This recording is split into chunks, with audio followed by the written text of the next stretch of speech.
শুধু দর্শক মণ্ডলী, আজকে আপনারা দেখবেন আমাদের কর্পোরেট জগতে ডে টু ডে কিভাবে কাজ করে আমাদের কর্পোরেটের অভিযাত্রীরা, আর তার সাথে দেখবেন জনগণের সেবকরা কিভাবে জনগণকে দিয়ে যাচ্ছে সেবা। তাহলে আমন্ত্রণ জানাচ্ছি আমাদের আজকের লাইভ প্রোগ্রামে। আমাদের স্টুডিওতে ইতিমধ্যে পৌঁছে গিয়েছেন মিস্টার রিফাত, কিন্তু মিস্টার মাসুদের তো দেখাই নেই। আসলে জনগণের সেবক বলে কথা। ইন দ্য মেন টাইম 1 ঘন্টা পর একটু দেরি হয়ে গেল ভাই, গরম তো বিশ্রাম নিতেছিলাম। ভাই শুরু করেন। এসিটা ছাড়া যায় না ভাই? আসলে জনগণের সেবক বলে কথা। আসলে গরম, বিশ্রাম কিসের বিশ্রাম? বিশ্রাম, স্বপ্নের কোনো বিশ্রাম আছে ভাই? কোনোদিন শুনছেন মাংসের আগে মাংসের বাটি দেয়? ভালো জিনিসের লেগে একটু অপেক্ষা করতে হয়, ঠিক আছে না? আপনাদের অফিস শুরু হয় কখন? বেসিক্যালি আমাদের অফিস ওয়ার্কিং টাইম হচ্ছে 9 AM থেকে 7 PM। যদিও আমাদের 30 মিনিট আগে অফিসে ঢুকতে হয়, কারণ হচ্ছে আগের দিনে যেই টাস্কগুলো থাকে সেগুলো কমপ্লিট করতে হয় এবং আজকে কি কাজ করব সেগুলো প্ল্যান করতে হয়, যার কারণে অনেক বিজি ডে কাটে। মিস্টার মাসুদ, আপনার? আমার কোনো টাইম টেবিল বলতে, যখন আমার ফোন দেয় তখনই আমি চলে আসি, এটাই আমার টাইম টেবিল। আবার আমার যখন মন চায় বাইরে যাই তখন বাইরে যাই। তো আপনাদের কাজের চাপ কেমন? কাজের চাপ আসলে হ্যালো,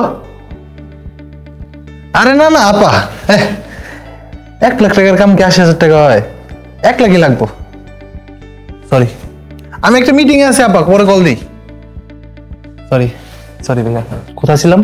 আচ্ছা, যা বলছিলাম, কাজের প্রেশার আসলে প্রতিদিন থাকবে। আপনার প্রতিদিন নতুন নতুন অপরচুনিটি আসবে অ্যাচিভমেন্ট আনলক করার। তো প্রতিদিন সবাই চাইবে যে কে কার থেকে এগিয়ে থাকছে। তো স্বাভাবিকভাবে আমার ক্ষেত্রেও সেটাই হয় যে আসলে প্রতিদিন চেষ্টা করি যে আগের দিন থেকে ইমপ্রুভ করার। তাড়াতাড়ি শেষ করে নিয়ে এগুলো তো আসলে কোনো মানে হয় না। সরি, মানে আমি চাইতেছিলাম আমি একটু বলি, আমি অল্প একটু বললে। আচ্ছা বলেন ভাই, আপনি বলেন। না আপনি বলেন। সরি। আচ্ছা, তো এই তো সবাই অপরচুনিটি আনলক করার চেষ্টা করে। সো আমিও ব্যতিক্রম কোনো কিছু করছি না, প্রতিদিন চেষ্টা করি নতুন নতুন কিছু শেখার এবং বেস্টটা দেওয়ার আর কি। তো সেই হিসাবে প্রতিদিনই ওয়ার্কিং টাইমের মধ্যে যতক্ষণ থাকে প্রেশার থাকে। লাইফটা তো এখন শুধু প্রেশার কুকার। Pressure cooker? কোন ব্র্যান্ড ভাই? হকিংস না প্রেস্টিজ? What rubbish. আরে ওকে মিস্টার মাসুদ, আপনার কাজের চাপ কেমন? আসলে সমাজের অনেক কাজ, এগুলা করতে করতে এখন কোনো প্রেশারই নাই রে। আমগো প্রেশার কি একটা অবস্থা। একটু আগে একটা ফোন আসছিল, দেখছেন না? অনেক প্রেশার। ছুটি কানা কেমন পান আপনারা? ছুটি? ও আচ্ছা, আপনাকে করবেন, ঠিক আছে। না প্লিজ। ছুটি আসলে আমরা মাঝে মাঝে ভুলেই যাই যে আমরা উইকলি একটা করে ছুটি পাই। আসলে কাজের বাকি 6টা দিন এত প্রেশারে থাকে যে আসলে একদিন যে ছুটি থাকে ওইটা আসলে মনেই হয় না। তো আফটার অল ছুটি নিয়ে কথা বলা প্রাইভেট জবের মধ্যে একটা লজ্জাকর বিষয় আর কি। মিস্টার মাসুদ, এই যে ভাই, আমরা আপনাকে শুনতে পাচ্ছি না। আশ্চর্য। Producer, mister Masud. আরে না আরে এগুলো লাগবো না। আরে না আরে দরকার নেই। আরে না দরকার নেই, থাক। আরে না দিন না। আরে থাক, ওইটা থাক, লাগবো না। আরে না আচ্ছা ঠিক আছে, থ্যাংক ইউ। হ্যাঁ ভাই আপনার ফোনটা পড়ছে। ও সরি। মিস্টার মাসুদ, আপনাদের অফিস টাইম ছুটি হয় কখন? আমগো অফিস টাইম আসলে 5টা বাজে শেষ, কিন্তু আমরা 3টার মধ্যে সব হিসাব কিতাব ক্লোজ করে দিই। 3:30টার মধ্যে সবাই বের হয়ে যাই। আর মাঝে মধ্যে দেখা গেছে যে সর্বোচ্চ সময় 4টা লাগে, এর মধ্যে শেষ হয়ে যায়। আচ্ছা, আপনাদের মাসিক আয় কেমন? মাসিক আয়টা খুবই নগণ্য, কারণ আমরা মান্থলি যেই কাজের প্রেশারে থাকি।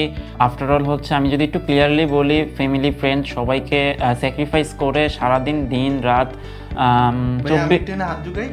নগণ্য মানে কি? নগণ্য আমি জানি না আসলে। এটা খুব তাচ্ছিল্য ওয়ার্ডে ইউজ করা মানে নগণ্য। আচ্ছা সরি, থাক, পরে বললেন। যাই হোক, আসলে যে প্রেশারে থাকি সেটা অনুযায়ী যে স্যালারিটা মাস শেষে ঢুকে সেটা আসলে আমাদের চলতে খুব হিমশিম খেতে হয়। মিস্টার মাসুদ জি ও হ্যাঁ, মানে আসলে এটা ওরকম বেশি কিছু না, তবে হচ্ছে বেতন ছাড়া আমাদের এক্সট্রা কোনো ইনকাম নাই আর কি। না, এইগুলো হচ্ছে আপনার ডিপোজিট ধরতে পারেন, যে পাওনা টাকা আমি পাইতাম একজনের কাছে সেটা আর কি, এগুলো হচ্ছে ডিপোজিট, এছাড়া আর কিছু। সেবা দেয় তার বদলে কি যে পায় আর কি না পায় আমরা তো জানি, তাই না? আমরা তো জানি আসলে। আচ্ছা, আপনাদের ফিউচার প্ল্যান কি? এই তো আগামী কয়েক বছর পর্যন্ত মাল্টিনেশনালে ট্রাই করব, দেন 4 থেকে 5 বছর পরে ছোটখাটো একটা স্টার্ট আপ। মিস্টার মাসুদ যে হ্যাঁ। আপনার ফিউচার প্ল্যান কিছু বলেন। আমার ফিউচার প্ল্যান বলতে এই ধরেন রিটায়ার্ডের পরে পেনশনের কোটি খানিক টাকা পাবো, ওইগুলা নিয়ে বিভিন্ন দেশে ঘোরাফেরা, আর হচ্ছে সেটেল হওয়ার ইচ্ছা নাই দেশে, বিদেশে এক জায়গায় সেটেল হব, মেয়েকে পাঠাইছি, তো জায়গা ঠিক হলে ওইখানে সেটেল হয়ে যাব। আরেকটা ইচ্ছা আছে, সেটা হচ্ছে রাজনীতিতে ঢুকে কোনো নেতা টেতা হয়ে মানুষের সেবা করা।